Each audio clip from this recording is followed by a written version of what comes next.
Gym ಜಿಹಾದ್ ಈಗ ಹುಡುಗಿಯರ್ ಮೇಲೆ ಅಷ್ಟೇ ಅಲ್ರಿ, ಹುಡುಗೂರ್ ಮೇಲೂ ನಡ್ಯಾಕತ್ತವ. ಆಯುಷ್ ಮಲಿಕ್ ಈಗ ಮೊಹಮ್ಮದ್ ಅಲಿ ಪ್ರೀತಿ ನಾಟಕ ಆಡಿ ಚಾಂದಿನಿ ಕುರೇಶ್ ಅವನನ್ನ ಕನ್ವರ್ಟ್ ಮಾಡುದು, ನಿಖಾ ಮಾಡ್ಕೊಂಡು ನಮಾಜ್ ಮಾಡಿಸುದು, ಕೋಟ್ಯಾಧಿಪತಿ ತಂದೆ ಆಸ್ತಿ ಮೇಲೆ ಕಣ್ಣು ಹಾಕಿ ಒಬ್ಬ ಹುಡುಗನ್ನ ಕನ್ವರ್ಟ್ ಮಾಡಿಸೋದು ಅಂದ್ರ ಏನರ್ಥ? ಪಾಕಿಸ್ತಾನಕ್ಕೂ ಈ ಕೇಸ್ಗೂ ಏನು ನಂಟೈತಿ?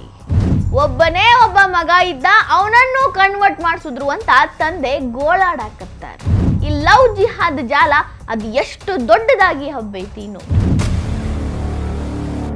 ಲವ್ ಜಿಹಾದ್, ಜಿಮ್ ಜಿಹಾದ್, ಕಾರ್ಪೊರೇಟ್ ಜಿಹಾದ್, ಆ ಜಿಹಾದ್, ಈ ಜಿಹಾದ್, ದಿನಕ್ಕೊಂದು ಇಂಥದ್ದ ಸುದ್ದಿ.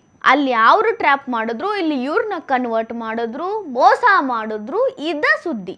ಲವ್ ಜಿಹಾದ್ ಜಾಲ ಎಲ್ಲ ಕಡೆ ಹೆಂಗ ಹಬ್ಬೈತಿ ಅನ್ನೋದಕ್ಕ ಈ ಸುದ್ದಿಗಳ ಸಾಕ್ಷಿ ಕೊಡ್ತಾವ. ಹುಬ್ಬಳ್ಳಿ ಒಳಗ ಜಿಮ್ ಜಿಹಾದ್ ಕೇಸ್ ನೆನಪೈತೇನ್ರಿ. ಸಮೀರ್ ಮುಲ್ಲಾ ಒಬ್ಬ ಹಿಂದೂ ಹುಡುಗಿಯನ್ನ ಟ್ರ್ಯಾಪ್ ಮಾಡಿ ಲವ್ ಮಾಡ್ತೀನಿ ಅಂತ ಹೇಳಿ ಕಡಿಕ ಅದು ಎಲ್ಲಿಗೆ ಬಂದು ತಲುಪಿತು? ಕನ್ವರ್ಟ್ ಆಗಿ ಮದುವೆ ಆಗ್ಬೇಕೋ ಅಥವಾ ಬೇಡ ಇವ ಅಂತ ಸುಮ್ಮಿರ್ಬೇಕೋ?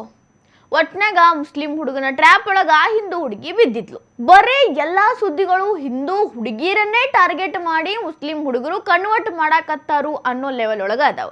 ಆದ್ರ ಇಲ್ಲಿ ಒಂದು ಸುದ್ದಿ ಕೇಳ್ರಿ. ಉತ್ತರ ಪ್ರದೇಶದ ಶಾಮ್ಲಿ ಒಳಗ ಒಬ್ಬ ಕೋಟ್ಯಾಧಿಪತಿಯ ಮಗನನ್ನ ಒಬ್ಬ ಜಿಮ್ ಟ್ರೇನರ್, ಲೇಡಿ ಟ್ರೇಲರ್ ತನ್ನ ಬಲೆಗೆ ಬೀಳಿಸ್ಕೊಂಡಾಳ. ಬರೀ ಬಲೆಗೆ ಬೀಳಿಸ್ಕೊಂಡಿಲ್ರಿ, ಈ ಚಾಂದಿನಿ ಕುರೇಶಿ ಏನ್ ಮಾಡೋಣ ಅಂದ್ರೆ ಅವನ್ನ ಕನ್ವರ್ಟ್ ಮಾಡಿಸಿ ಅವನ ಜೊತೆ ಮದುವೆ ಮಾಡಿಕೊಂಡು ಈಗ ಅವ್ರ ಅಪ್ಪನ ಆಸ್ತಿ ಮೇಲೆ ಕಣ್ಣಿಟ್ಟಾಳ. ಆಯುಷ್ ಮಲಿಕ್ ಈಗ ಮೊಹಮ್ಮದ್ ಅಲಿಯಾಗಿ ಬದಲಾಗ್ಯಾನ. ಶಾಮ್ಲಿ ಜಿಲ್ಲೆ ಒಳಗ ಇವ್ರದ್ದ ದೊಡ್ಡದು ಔಷಧಾಲಯ ಐತಿ. ಅಂದ್ರ ಔಷಧಿ ಬಿಸಿನೆಸ್ ಇವ್ರದು, ಮೆಡಿಸಿನ್ ಬಿಸಿನೆಸ್. ದೊಡ್ಡ ವ್ಯಾಪಾರಿಯ ಮಗನನ್ನ ಬುಟ್ಟಿಗೆ ಹಾಕೊಂಡು ಅವ್ರ ಅಪ್ಪನ ಆಸ್ತಿ ಲಪಟಾಯಿಸ್ಬೇಕು ಅನ್ನೋ ಪ್ಲಾನ್ ಇತ್ತು, ಅಥವಾ ಅವನನ್ನ ಇಸ್ಲಾಂ ಕನ್ವರ್ಟ್ ಮಾಡಿ ಇನ್ನೆಲ್ಲರನ್ನೂ ಇಸ್ಲಾಂ ಕನ್ವರ್ಟ್ ಮಾಡ್ಕೋಬೇಕು ಅನ್ನೋ ಪ್ಲಾನ್ ಇತ್ತು. ಅವರು ತಂದೆ ಕೊಟ್ಟಿರೋ ಕಂಪ್ಲೇಂಟ್ ಪ್ರಕಾರ ಇವೆರಡೂ ಪ್ಲಾನ್ ಜೊತೆಗೆ ಇದಕ್ಕಿನ್ನ ಬೇರೆ ಬೇರೆ ಪ್ಲಾನ್ಗಳನ್ನು ಆ ಮಾಸ್ಟರ್ ಮೈಂಡ್ ಹುಡುಗಿ ಮಾಡಿದ್ಲು. ಔಷಧ ವ್ಯಾಪಾರಿ ದೇವರಾಜ್ ಮಲಿಕ್ ಕನ್ವರ್ಟ್ ಆಗಿರೋ ಆಯುಷ್ ಮಲಿಕ್ ಅವರ ತಂದೆ ಅವರೊಂದು ಕಂಪ್ಲೇಂಟ್ ಕೊಟ್ಟಾರ ಶಾಮ್ಲಿ ಜಿಲ್ಲೆ ಪೊಲೀಸರಿಗೆ. ನನ್ನ ಮಗ ಆಯುಷ್ ಮಲಿಕ್ ಇವಂಗ ಒಂದು ಬಿಸ್ನೆಸ್ ಹಾಕಿ ಕೊಟ್ಟಿದ್ದೆ, ಒಂದು ದೊಡ್ಡ ಫಾರ್ಮಾ ಮೆಡಿಕಲ್ ಅನ್ನ ನಡೆಸ್ತಿದ್ದ. ಅಲ್ಲಿ ಇವನ ಕೈಯಾಗ ಸಾಕಷ್ಟು ಆಳುಗಳಿದ್ದು, ಇವ ರಾಜನ್ ತರ ಬೆಳೆದವ, ಕೋಟ್ಯಾಧಿಪತಿ ಮಗ ಅದಾನ, ವೆಲ್ ಎಜುಕೇಟೆಡ್ ಇದ್ದಾನ. ಇವನನ್ನ ಟ್ರ್ಯಾಪ್ ಮಾಡಿದ್ಲು ಚಾಂದಿನಿ ಕುರೇಶ್. ಅದು ಯಾವ್ಯಾವ ರೀತಿ ಟ್ರ್ಯಾಪ್ ಮಾಡಿದ್ಲು ಅಂದ್ರ, ಮೊದಲಿಗೆ ಬೆದರಿಕೆ ಹಾಕುದ್ಲು, ಸ್ನೇಹ ಮಾಡಿದ್ಲು, ಲವ್ ಮಾಡಿದ್ಲು, ಅವನನ್ನು ಕೂಡ ಟ್ರ್ಯಾಪ್ ಮಾಡಿದ್ಲು. ಈಗ ಇಷ್ಟೆಲ್ಲ ಮಾಡಿದ ಮೇಲೆ ಅವನ್ನ ಕನ್ವರ್ಟ್ ಮಾಡ್ಕೊಂಡು ನನ್ನ ಆಸ್ತಿ ಲಪಟಾಯಿಸಕ ನೋಡಾಕತ್ತಾಳು ಅಂತ ಕಂಪ್ಲೇಂಟ್ ಕೊಟ್ಟಾರ. ಇದಷ್ಟೇ ಅಲ್ಲ, ಪಾಕಿಸ್ತಾನದ ನಂಟೈತಿ ಈ ಕೇಸ್ ಒಳಗಂತ ಅವರ ತಂದೆ ಲಿಖಿತವಾಗಿ ಬರೆದು ಕೊಟ್ಟಾರ. ಪಾಕಿಸ್ತಾನದ ಲಿಂಕ್ ಏನೈತಿ ಅಂತ ಇದನ್ನ ಪತ್ತೆ ಹಚ್ಚಬೇಕು ಅಂತ ಉತ್ತರ ಪ್ರದೇಶದ ಪೊಲೀಸರು SIT ರಚನೆ ಮಾಡಿ ಇನ್ವೆಸ್ಟಿಗೇಷನ್ ಮಾಡಾಕತ್ತಾರ. ಈಗಾಗಲೇ 10 ಜನರ ಮೇಲೆ ಅವರ ತಂದೆ FIR ದಾಖಲು ಮಾಡಿದ್ದು, ಚಾಂದಿನಿ ಕುರೇಶಿ ಮತ್ತು ಅವರ ತಂದೆಯನ್ನ ಪೊಲೀಸರು ಅರೆಸ್ಟ್ ಮಾಡಿ ವಶಕ್ಕೆ ತಗೊಂಡು ಇನ್ವೆಸ್ಟಿಗೇಷನ್ ನಡೆಸಾಕತ್ತಾರ. इधर ಬಗ್ಗೆ ಪೊಲೀಸರು ಹೇಳ್ತಾರು ಕೇಳಿ. हम लोगों ने कल विस्तार से लोगों से बातचीत की, हमारी टीम ने बात किया, जानकारी हुई कि ये लड़की जो है इनको एक यूट्यूब चैनल लॉगिन करा दिया था जो डॉक्टर इसरार पाकिस्तान के हैं, और उनके स्पीच को सुनता था ये, और कई मस्जिदों में या दरगाहों में ले गई लड़की ये, जिससे इसके मत को थोड़ा बदला जा सके। लेकिन कुल मिला के जो मत बदलाव का प्रयास हुआ है, जो कराया गया, वो उसका उद्देश्य केवल अकेले या उसके स्वेच्छा पे डिपेंड नहीं करता, बल्कि चूंकि बहुत बड़ी प्रॉपर्टी इनके पास है। इस लड़की को मालूम था, उसके पिता को, कि चूंकि ये एक बड़े लोग हैं, अगर शादी निकाह अगर मेरी हो जाएगी इनके यहाँ तो प्रॉपर्टी पूरी हमारी हो जाएगी।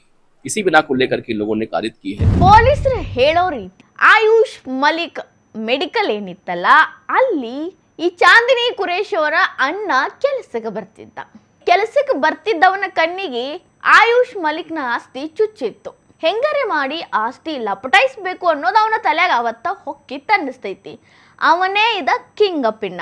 ಅವ ಹೇಳ್ತಾನೆ ಆಯುಷ್ಗ, ಅಲ್ಲೊಂದು ಜಿಮ್ ಐತಿ, ಅಲ್ಲೇ ಹೋಗು, ಅದು ಚಲೋ ಐತಿ ಅಂತ. ಆಯುಷ್ ಮಲಿಕ್ಗ ಒಂದು ಜಿಮ್ ಬೇಕಾಗಿರ್ತೈತಿ. ಕೂತು ಅವನಿಗೂ ಬೇಸರ ಆಗಿರ್ತಿ. ಸಂಜೆ ಹೊತ್ತಿಗೆ ಅವ ಒಂದು ಜಿಮ್ ಹುಡುಕ್ತಿರ್ತಾನ. ಈ ವಿಷಯ ಗೊತ್ತಿದೆ ಚಾಂದಿನಿಯ ಅಣ್ಣ, ನಾ ಸಂಜೆ ಮುಂದ ಅಂಗಡಿ ಸಂಭಾಳಿಸ್ತನು, ನೀ ಜಿಮ್ಗೆ ಹೋಗು ಅಂತ ಹೇಳ್ತಾನ. ನನ್ನ ತಂಗಿನೇ ಅಲ್ಲಿರೋದ್ರಿಂದ ನಿನಗೊಂಚೂರು ಕನ್ಸೆಷನ್ ಮಾಡಿ ಕೊಡ್ತಾಳು ಅಂತ ಹೇಳ್ತಾನ. ಅಲ್ಲಿ ಚಾಂದಿನಿ ಕುರೇಶಿ ಒಂದು ಲವ್ ಜಿಹಾದ್ ಜಾಲ ಹಾಕೊಂಡು ಕೂತಿದ್ಲು. ಅದೇ ಜಾಲಕ್ಕೆ ಕರೆಕ್ಟಾಗಿ ಹೋಗಿ ಆಯುಷ್ ಮಲಿಕ್ ಸಿಕ್ಕಾಕೊಂಡ. ಅವಳ ಜೊತೆ ಸ್ನೇಹ ಆಗ್ತೈತಿ, ನಾರ್ಮಲ್ ಟಾಕ್ಸ್ ಆಗ್ತಿರ್ತಾವೆ ಮುಂಚೆ. ಆಮೇಲೆ ಆಕಿ ಅದನ್ನು ಲವ್ಗೆ ಕನ್ವರ್ಟ್ ಮಾಡ್ತಾಳೆ. ಲವ್ ಯಾವ ರೀತಿಯಾಗಿತ್ತು ಅಂದ್ರೆ ಅವ ಆಕಿನ ಬಿಟ್ಟು ಅಲ್ಲಾಡಬಾರ್ದು, ಆಕಿನೇ ಮದುವೆ ಆಗಬೇಕು ಅನ್ನೋ ಲೆವೆಲ್ಲಿಗೆ ತೊಗೊಂಡು ಹೋಗಿದ್ಲು. ಮದ್ವೆ ಆಗೋನು ಅಂತ ಅವನ ಬಾಯಿಂದ ಬರ್ತಿದ್ದಂಗ ನಮ್ಮಲ್ಲಿ ಮದುವೆ ಆಗಬೇಕು ಅಂದ್ರೆ ನೀ ಕನ್ವರ್ಟ್ ಆಗಬೇಕು. ಹಿಂದೂ ಮುಸ್ಲಿಂ ಮದುವೆ ಆಗಕ್ಕೆ ಸಾಧ್ಯ ಇಲ್ಲ, ನಮ್ಮ ಕುರೇಶಿ ಅವರು ಒಪ್ಪಂಗಿಲ್ಲ. ನೀನು ಹಿಂದೂ ಧರ್ಮವನ್ನ ಬಿಟ್ಟು ಇಸ್ಲಾಂ ಧರ್ಮಕ್ಕೆ ಬರಬೇಕು, ಇಸ್ಲಾಂ ಧರ್ಮಕ್ಕೆ ಬಂದ ಮೇಲೆ ನಾವು ನಿಖಾ ಆಗೋನು ಅಂದ್ಲು. ಆಯುಷ್ ಮಲಿಕ್ ಇಲ್ಲೇ ಎಡು ಬಿದ್ದಿದ್ದ. ಆಕಿ ಮಾತಿಗೆ ಮರಳಾಗಿ ಅವನು ಆಯುಷ್ ಮಲಿಕ್ಕಿಂದ ಮೊಹಮ್ಮದ್ ಅಲಿಯಾಗಿ ಕನ್ವರ್ಟ್ ಆದ. ಕನ್ವರ್ಟ್ ಆದ್ಮೇಲೆ ಮದ್ವಿ ಮಾಡ್ಕೊಂಡ್ಲು, ಅವ್ರ ಭಾಷೆ ಒಳಗೆ ಹೇಳೋದಾದ್ರೆ ನಿಖಾ ಮಾಡ್ಕೊಂಡ್ಲು. ಅದಾದ್ಮೇಲೆ ಆಯುಷ್ ಮಲಿಕನ ಸಂಪೂರ್ಣವಾಗಿ ಮೊಹಮ್ಮದ್ ಅಲಿ ಮಾಡಕ್ಕೆ ಆಕಿ ರೆಡಿ ಆಗಿದ್ಲು. ಅವನಿಗೆ ನಮಾಜ್ ಹೇಳಿಕೊಟ್ಲು, ಕಲ್ಮಾ ಹೇಳಿಕೊಟ್ಲು, ಕುರಾನ್ ಓದೋದನ್ನ ಪ್ರಾಕ್ಟೀಸ್ ಮಾಡಿಸಿದ್ಲು. ಅದಷ್ಟೇ ಯಾಕ್ರಿ, ಅಷ್ಟು ಸ್ಮಾರ್ಟ್ ಆಗಿದ್ದ ಹುಡುಗನನ್ನ ದಾಡಿ ಬಿಡಿಸಿ ಒಬ್ಬ ಮೌಲಾನಾ ರೀತಿ ತಯಾರು ಮಾಡಿದ್ಲು. ನೀವು ಅವನ ಫೋಟೋ ನೋಡಿದ್ರೆ ನಿಮಗೆ ಅರ್ಥ ಆಗ್ತೈತಿ ಮೊದಲು ಹೆಂಗಿದ್ದವ ಆಮೇಲೆ ಹೆಂಗಾಗಿದ್ದ. ಇದೇ ಕಾಲಕ್ರಮನ ನಡೀತಾ ನಡೀತಾ ನಡೀತಾ ಈಗ ಅವರ ತಂದೆ ಇದರಿಂದ ಅಪಾಯಕ್ಕೆ ಆದೈತಿ ಅನ್ನೋದನ್ನ ಅರಿತುಕೊಂಡು ಪೊಲೀಸ್ ಕಂಪ್ಲೇಂಟ್ ಕೊಟ್ಟಾರ. ಒಬ್ಬನೇ ಒಬ್ಬ ಮಗ ಇದ್ದ, ಅವನನ್ನೂ ಕೂಡ ಮೊಹಮ್ಮದ್ ಅಲಿ ಮಾಡಿದ್ಲು ಈ ಚಾಂದಿನಿ ಕುರೇಶ್. ಇದು ಬಹಳ ದೊಡ್ಡದಾದಂಥ ಜಾಲ ಐತಿ. ಇದ್ರೊಳಗೆ ನನ್ನ ಮಗನ ಸಿಗಿಸ್ಯಾರು, ಹೆಂಗರೆ ಮಾಡಿ ನನ್ನ ಮಗನ ನನಗೆ ವಾಪಸ್ ಕೊಡ್ರಿ ಅಂತ ಅವರ ತಂದೆ ಗೊಳೋ ಅನ್ನಕತ್ತಾರ. ಆದ್ರೆ ಇಲ್ಲಿ ಒಂದು ಪ್ರಶ್ನೆ ಬರ್ತೈತಿ.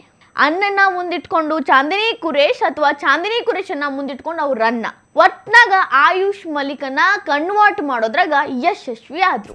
ಆದ್ರ ಈ ಚಾಂದಿನಿ ಕುರೇಶ್ ಯಾವಾಗ ಜಿಮ್ ಟ್ರೈನರ್ ಆಗಿದ್ಲೋ ಅವಾಗ ಇದ್ದಿದ್ದ ವೇಷ ಬದಲಾಯಿಸ್ಕೊಂಡು ಈಗ ಪೊಲೀಸ್ ಕೈಗೆ ಸಿಕ್ತಿದ್ದಂಗ ಪೂರ್ತಿ ಬುರ್ಕಾ ಹಾಕೊಂಡು ವಿಕ್ಟಿಮ್ ಕಾರ್ಡ್ ಪ್ಲೇ ಮಾಡಾಕತ್ತಾಳ. ಪಾಕಿಸ್ತಾನದ ಮೌಲ್ವಿ ಇಸ್ರಾರ್ ಭಾಷಣಗಳನ್ನ ಇವನಿಗೆ ಕೇಳಿಸ್ತಿದ್ರಂತ. ಇವ ಆ ಭಾಷಣಗಳನ್ನ ಕೇಳ್ತಿದ್ದನ ಅವರ ತಂದೆ ಕೂಡ ದೇವರಾಜ್ ಮಲಿಕ್ ಕೂಡ ನೋಡಿದ್ರು.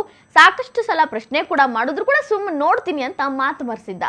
ಅಲ್ಲಿಂದ ಶುರುವಾಗಿ ಅವನ ಬ್ರೇನ್ ವಾಶ್ ಯಾವ ರೀತಿ ನಡೆದಿತ್ತು ನೀವ ನೋಡ್ರಿ.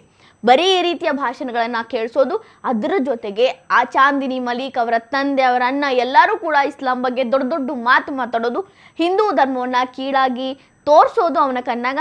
ಅದರಿಂದಾಗಿನೇ ಅವ ಆಯುಷ್ ಮಲಿಕ್ಕಿಂದ ಮೊಹಮ್ಮದ್ ಅಲಿಯಾಗಿ ಬದಲಾಗಿ ಈಗ ತನ್ನ ತಂದೆಯ ಆಸ್ತಿಯನ್ನ ಅವ್ರಿಗೆ ಕೊಡಕ ರೆಡಿ ಆಗ್ಯಾನು ಅನ್ನೋ ಆರೋಪನು ಬರಾಕತ್ತಾವ.